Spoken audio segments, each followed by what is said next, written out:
Welcome back ATV morning with Farah में खुश आमदीद। आज हम बात करने वाले हैं एक ऐसे इशू के बारे में कि जिसके बारे में हमें बचपन से पता होना चाहिए। लाइफ स्किल्स की मैं बात करती हूँ हमेशा, और ये वो चीज़ें हैं जो हमें सीखनी और सिखानी चाहिए।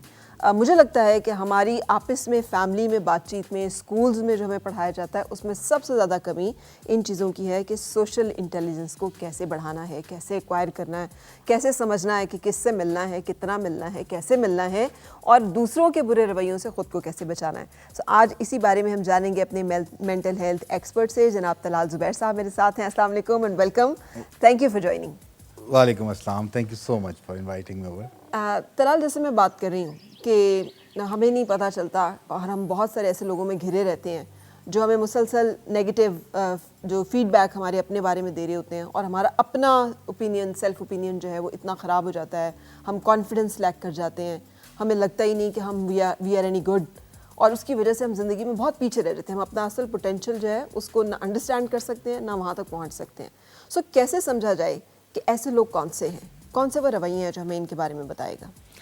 ये नर्गिसियत का शिकार कहते हैं ऐसे लोगों को। एग्जैक्टली ये जो नार्सिसिस्टिक पर्सनालिटी डिसऑर्डर, जिसको हम NPD या नर्गिसियत के शिकार लोग कहते हैं, ये बुनियादी तौर पर जो नार्सिसिस्टिक पर्सनालिटी डिसऑर्डर है ये निकलता है इन्फीरियरिटी कम्प्लेक्स में, यानी एहसासे कमतरी जो है बुनियादी तौर पर, जो डिपेंड करता है कि आपकी परवरिश कैसे हुई, आपके घर में सख्ती बहुत ज़्यादा थी, आपको अपने जज्बात का खुल के इजहार करने का मौका नहीं दिया जाता था, आपने माँ बाप की में से किसी एक की जो है वो बहुत ज़्यादा डोमिनेंस जो है वो आपने देखी, और आपके जो घरेलू हालात थे फाइनेंशियली वो बहुत टफ थे। तो ये ऐसे कुछ सर्कमस्टेंसेस होते हैं जो कि आगे जाके किसी न किसी तरफ जो है वो फिर किसी डिसऑर्डर का शिकार हो सकते हैं। अगर आपकी जीन्स के अंदर इसकी जो जेनेटिक प्रीडिस्पोजिशनिंग है वो अगर है तो आपको जो है वो ऐसा कोई मसला ट्रिगर हो जाएगा।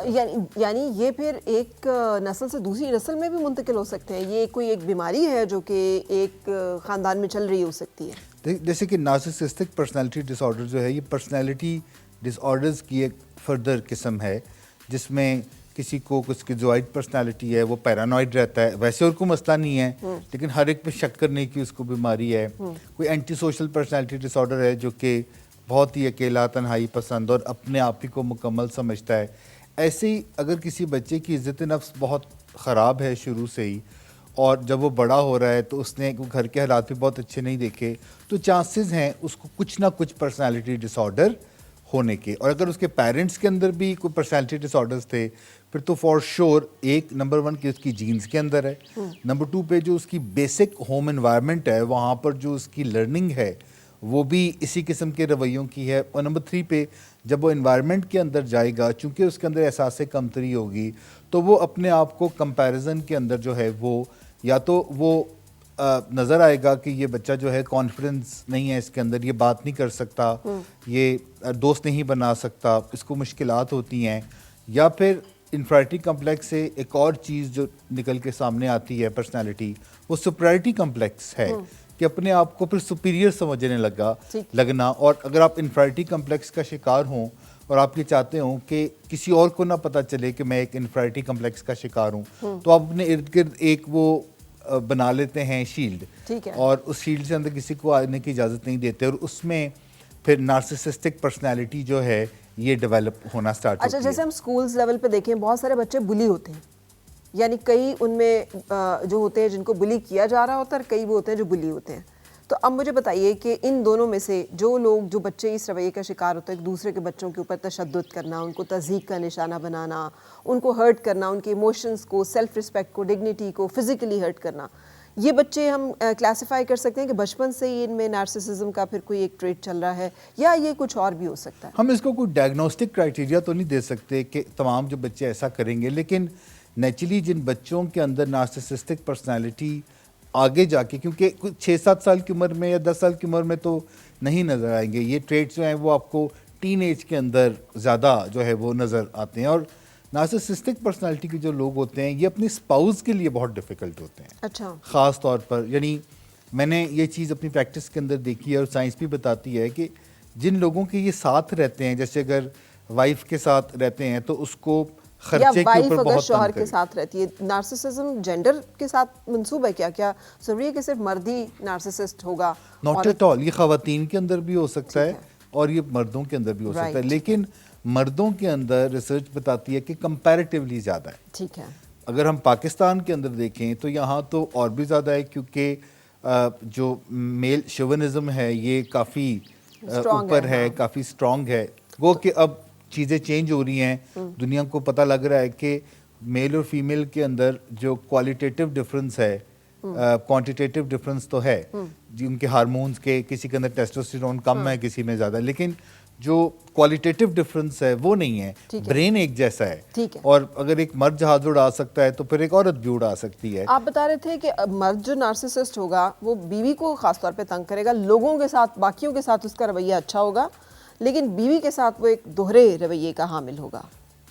अमूमन जो है, क्योंकि जो टूल होता है नार्सिसिज्म का वो होता है कि सामने वाले के चेहरे के ऊपर डर, खौफ देखना, और ये फिर अपने रवैये को जो है वो ऐसे सामने वाले के लिए तब्दील करते हैं कि अगर आपकी बीवी है या हस्बैंड है तो वो आपसे डरा डरा रहे, वो आपसे जो है वो डिस्टेंस पे रहे, क्योंकि जितना सामने वाला डरा हुआ नज़र आता है उतना ही इनके नार्सिसिज्म को फ्यूल मिलता सही। है। और ऐसा करने के लिए अगर सामने वाला डरता नहीं है तो फिर ये जो है वो बुरा भला कहना, इमोशनल अब्यूज़ करना, अब्यूजिव लैंग्वेज यूज़ करना या फिजिकली अब्यूज़ करने तक आ जाते हैं, ठीक है। जस्ट टू मेक श्योर कि सामने वाले के चेहरे पे इन्हें खौफ और हरास जो है वो उसकी दिखाई दे। कैफियत नज़र आए, क्योंकि इससे इनकी जो एक ईगो होती है, इनका जो एक ग्रैंडियोस सेल्फ होता है, उसको जो है वो सेटिस्फैक्शन मिल रही हो। राइट। सो आइडेंटिफाई अगर हमने करना हो, रिश्ते तय पा रहे होते हैं, उस वक्त देखा जा सकता है किसी तरह से कि किन अलामात को, किन सिम्टम्स को या किन रवैयों को बिल्कुल नज़रअंदाज नहीं करना चाहिए जब आप रिश्ता जोड़ने जा रहे हैं किसी नए बंदे से। देखिए, पहली चीज़ तो ये है कि जब आप किसी से रिश्ता जोड़ने के लिए जाते हैं तो आपको 4 महीने का वक्त चाहिए होता है, यानी कि 120 दिन का वक्त चाहिए होता है किसी इंसान को एक्सप्लोर करने के लिए, और consecutive 120 days, at least minimum 120 days आपको चाहिए होते हैं। और इसका मतलब ये है कि आप पहले 120 दिन के अंदर उसके साथ कोई इमोशनल टॉक नहीं करते, कोई love you miss you talk नहीं करते, और अगर कोई इमोशंस का उसके अंदर इजहार होता भी है, लाइकिंग डिसलाइकिंग का इजहार होता भी है, तो वो आपकी 100 में से 4% होता है। ठीक है। बाकी जो सारी गुफ्तगू होती है वो पैराडाइम्स के ऊपर, नुक्ता नज़र के ऊपर और इन चीज़ों के ऊपर होती है। लेकिन अगर आप सही माने में किसी इंसान की नार्सिसिज्म को आइडेंटिफाई करना चाहते हैं तो फिर अगर आप उसके साथ किसी रेस्टोरेंट के अंदर जाएंगे या कहीं सिग्नल पे जो मांगने वाले होते हैं या जो वेटर्स होते हैं या जो ड्राइवर होता है, घर के मुलाजमीन होते हैं, दफ्तर में काम करने वाले लोग होते हैं, वो उनके साथ कैसे हैं। जनरली लोग उनसे डरते हैं या उनकी प्रेजेंस से जो है वो बहुत कंफर्टेबल होते हैं। तो अगर आप पहले प्यार का में गिरफ्तार नहीं हो गए और अभी आपका जो अक्ल का सिस्टम है वो एक्टिव है, तो फिर आप पैराडाइम्स को देखते हुए, उनकी दुनिया की तरफ अप्रोच को देखते हुए, दुनिया के साथ डीलिंग को देखते हुए बहुत इजीली आइडेंटिफाई कर सकते हैं कि दाल में काला है। अच्छा, अब ये उनके साथ जाए तो वो रवैया लोगों के साथ दिखना है, वो रवैया कैसा होना चाहिए? मतलब बर्दाश्त का होना चाहिए, नरम मिजाजी का होना चाहिए, बराबरी का, इंसानियत के एहतराम का होना चाहिए, ये रवैया आप कह रहे हैं कि ये मार्क नार्सिसिस्टिक की जो डे टू डे डीलिंग होती है उसके अंदर वो दूसरों को डरा के रखते हैं। सही, जो अपने से कमज़ोर हो, जो अपने से कमज़ोर हो या जिसको के डरा के रखने से उनको अपने नार्सिसिज्म को जो है वो तस्कीन पहुंचती जितना हो। मर्जी बड़ा नार्सिसिस्ट हो अपने बॉस को तो नहीं डरा के रख सकता ना, जिससे उसे पता हो 1 मिनट में फायर कर देगा। मतलब नेचुरली वो अपनी अथॉरिटी फिगर को नहीं चैलेंज करेगा, लेकिन अगर उनके साथ के कोलीग्स हैं तो वो ये ज़रूर चाहेगा कि ये उनमें थोड़े बरतर हों। ठीक है। यानी जो ग्रैंडियोसिटी वाली जो एक उनकी जो पैटर्न है वो डेफिनेटली नज़र आएगा। लेकिन घर अगर दफ्तर है तो उसमें पीएन भी तो होगा, उसमें कोई सपोर्ट स्टाफ भी तो होगा, और ये कंपैरेटिवली ज़्यादा होते हैं। फिर आप जनरली अगर कहीं जाते हैं रेस्टोरेंट के अंदर, अगर कोई प्रॉब्लम आ जाता है तो आपका बिहेवियर कैसे होता है, डिफरेंस ऑफ ओपिनियन के अंदर, इख्तिलाफ राय के अंदर आप कैसे एक्ट आउट करते हैं। अच्छा तलाल तो साहब, ये लोग क्या मास्क करने की एबिलिटी भी रखते हैं? क्योंकि बहुत दफ़ा मैंने ये देखा है कि लोग शुरू के ये जो हनीमून टाइम भी कहते हैं ना रिलेशनशिप में, मतलब शुरू में सब कुछ बहुत अच्छा होता है, फिर एकदम से चीज़ें जो हैं वो बिगड़ना शुरू हो जाती हैं। ये जो डेट का टाइम है, या जो जिसे आप कह रहे हैं 120 डेज जिसमें आप एक दूसरे से मिलजुल रहे हैं, इसमें तो यूजुअली सब अच्छा दिखता है। तो बदलता तो सब कुछ बाद में है, जब आप एक दूसरे के, जब यकीन हो जाता है कि अब ये हमारे चुंगल में फंस चुका है बंदा, अब ये कहीं नहीं जा सकता, इन टर्म्स ऑफ कि वो किसी बाइंडिंग में आ गया है थ्रू अ मैरिज कॉन्ट्रैक्ट या थ्रू वर्किंग कॉन्ट्रैक्ट। ठीक है, जो नार्सिसिस्टिक पर्सनालिटी का शिकार बंदा होगा वो इन 40 दिनों के अंदर भी आपके ऊपर अपना जो एक इन्फ्लुएंस है गलत तरीके से कंट्रोल जो है वो क्रिएट करने की कोशिश कर रहा होगा। ठीक है। और आपको खुद ही फीलिंग आएगी कि जैसे कि मेरी मूवमेंट्स के ऊपर भी है, चीज़ों के ऊपर एतराज़ है बहुत ज़्यादा, आपकी बात को इतनी वैल्यू नहीं दी जा रही, लेकिन अपनी बात को मनवाने के ऊपर बहुत ज़्यादा फोकस है। इसी तरीके से अगर कहीं गाड़ी पे आप जा रहे हैं और कोई बंदा गलत ड्राइविंग कर रहा है तो आपसे ना बेसाख्ता चीज़ें हो जाती हैं। आप जितने मर्जी, क्योंकि जब आप if you can not say it out, you going to act it out, तो आपकी बॉडी लैंग्वेज, आपके पीछे अंदर का जो नार्सिसिस्टिक है वो फट के बाहर आ रहा होता है। आप कितनी देर इसको कंट्रोल कर सकते हैं, इवेंचुअली आप उस जो है अपने उन चीज़ों का इजहार कर सकते हैं। अंटिल अनलेस कि आपने अपनी आंखें कान खुले रखे हुए हों और उस पर मोहब्बत का पर्दा न डाल चुके हों कि अब आपको कुछ दिखाई भी नहीं दे रहा और सुनाई भी नहीं दे रहा। मैं एक ऐसी खातून को जानता हूँ जिनकी मंगनी हुई थी एक साहब से, और वो उनके साथ डेट कर रही थी, और बंदे ने जो है वो खाली सिग्नल तोड़ा और उन्होंने कहा कि मैं अब आपके साथ कंटिन्यू नहीं कर सकती, अगर आप कानून का एहतराम नहीं करते तो आप मेरा क्या खाक एहतराम करेंगे। अच्छा। तो आपको तो छोटी छोटी चीज़ों से क्यूज मिल जाते हैं, और जब आपको ये पक्का पता हो कि आपने किसी इंसान के अंदर, क्योंकि मूड मिजाज और पर्सनैलिटी डिसऑर्डर्स ये आइडेंटिफाई करना वक्त से पहले ये बहुत ज़रूरी होता है।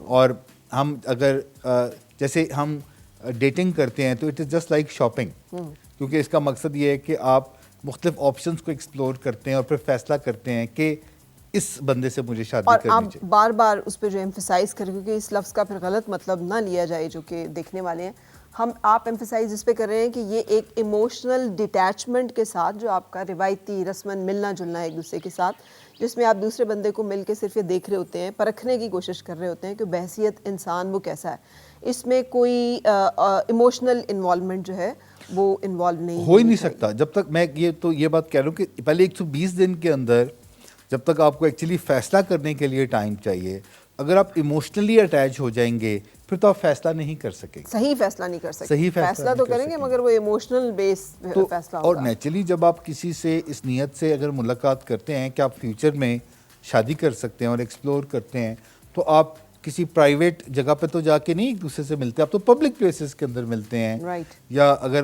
किसी के घर के अंदर जा रहे हैं, ड्राइंग रूम में मिल रहे हैं, तो फिर दरवाज़ा खुला रखते हैं। तो उसके तो अपने कल्चर और फैमिली के सिस्टम और वैल्यूज़ के लिहाज से अपने उसके एसओपीज और अपने प्रोटोकॉल्स हैं। अच्छा, अब ये बताइए तलाल साहब कि अगर बदकिस्मती के साथ इनकाउंटर हो जाए आपका वर्क स्पेस में, सबसे पहले हम बात करते हैं क्योंकि आजकल सबसे ज़्यादा वक्त हमारा जो है दफातर में गुजरता है, किसी ऐसे बॉस से साबका मतलब वास्ता पड़ जाए कि जो बहुत कंट्रोल और आपको तंग करना, तो कैसे डील करना चाहिए उसके साथ, और फिर उसे यही रवैया घर में कैसे डील होगा? इसमें 3 फैक्टर्स हैं जो कि हमें आइडेंटिफाई करने होते हैं और उस पर काम करना होता है।